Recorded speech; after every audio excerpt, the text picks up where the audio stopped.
के कोट गुलाम मोहम्मद में गैर कानूनी गंदे आयल जो विक्रो वधी वियो।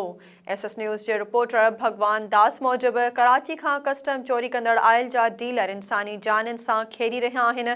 गैर कानूनी आयल ते सरकारी पाबंदी बावजूद खुलियल गंदो आयल दुकाननि ते सरेआम विक्रो थी रहियो आहे। रहवासियुनि डीसी ऐं आईजी मीरपुर ख़ास खां मुतालबो कयो आहे त कराची खां ईंदड़ प्लास्टिक जे केन में खुलियल आयल बंदि करायो वञे ऐं डीलरनि ख़िलाफ़ कानूनी कार्रवाई कई वञे। शदादपुर वेझो ॻोठ जमाल फ़कीर ख़ासखेली में हाई स्कूल में साइंसी सक़ाफ़ती हवाले सां प्रोग्राम मुनक़िद कयो वियो, जंहिंमें उस्तादनि मास्तराणियुनि ऐं शागिर्दनि सक़ाफ़ती वेस पाए वॾे अंग में शिरकत कई। एसएस न्यूज़ के रिपोर्टर मोहम्मद रिज़वान पंवर मूजिब स्कूल के हेड मास्टर बाबर खान मेमण, असलम आज़ाद ख़ासखेली, मैडम शबाना आसमा बुशरा ऐं ॿियनि ख़िताब कंदे चयो त तालीम हर ॿार जो बुनियादी हक़ आहे।